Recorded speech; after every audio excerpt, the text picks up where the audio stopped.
नमस्कार दोस्तों, जय श्री कृष्णा, राधे राधे।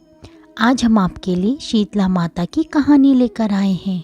एक बार की बात है, माता शीतला ने सोचा कि चलो देखूं कि धरती पर उनकी पूजा कौन करता है, कौन उन्हें मानता है। शीतला माता बूढ़ी का रूप धारण कर धरती पर राजस्थान के डोंगरी गांव में पहुंची और देखा कि गांव में उनका मंदिर नहीं है और ना ही कोई उनकी पूजा करता है। माता शीतला गांव की गलियों में घूम रही थी कि तभी एक मकान के ऊपर से किसी ने चावल का उबला हुआ पानी नीचे फेंका। उबलता पानी शीतला माता के ऊपर गिरा, जिससे शीतला माता के शरीर पर फफोले पड़ गए। शीतला माता के पूरे शरीर पर जलन होने लगी। शीतला माता चिल्लाने लगी, अरे मैं जल गई, अरे मैं जल गई, मेरा शरीर तप रहा है, जल रहा है, कोई मेरी मदद करो। लेकिन उस गांव में किसी ने भी शीतला माता की मदद नहीं की। एक कुम्हारन अपने घर के बाहर बैठी थी। उसने देखा कि बुढ़िया काफी जल गई है। महिला ने बुढ़िया माई पर खूब ठंडा पानी डाला और बोली, हे माँ, मेरे घर में रात की बनी हुई राबड़ी रखी है और थोड़ा दही भी है, तो दही राबड़ी खा ले। बुढ़िया माई ने ठंडे ज्वार के आटे की बनी राबड़ी और दही खाया तो शरीर को ठंडक मिली।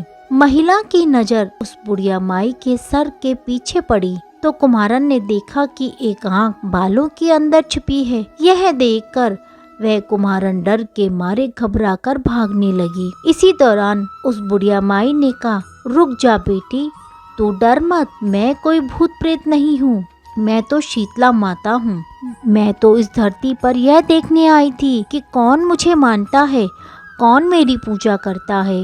इतना कहकर चार भुजा वाले हीरे जवाहरात के आभूषण पहनकर सिर पर स्वर्ण का मुकुट धारण किए हुए अपने असली रूप में प्रकट हो गई। माता के दर्शन पर महिला सोचने लगी कि अब मैं गरीब इस माता को कहाँ बैठाऊं। उसने देवी से कहा कि मेरे घर में तो आपको बिठाने तक का स्थान नहीं है, आपकी सेवा कैसे करूं।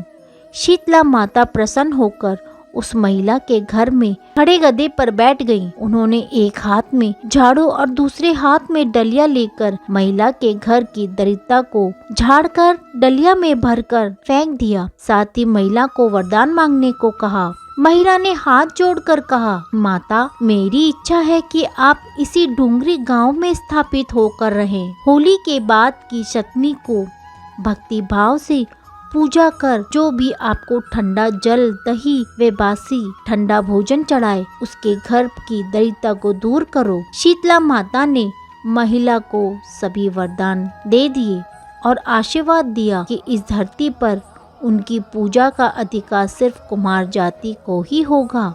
उस दिन से डोंगरी गांव में शीतला माता स्थापित हो गई और उस गांव का नाम हो गया शील की डोंगरी। शीतला माता अपने नाम की तरह ही शीतल हैं। वो अपने भक्तों का हमेशा भला करती हैं। बोलिए शीतला माता की जय। अगर आपको मेरी कहानी पसंद आई हो तो आप मेरे चैनल को सब्सक्राइब करें, लाइक करें, शेयर करें।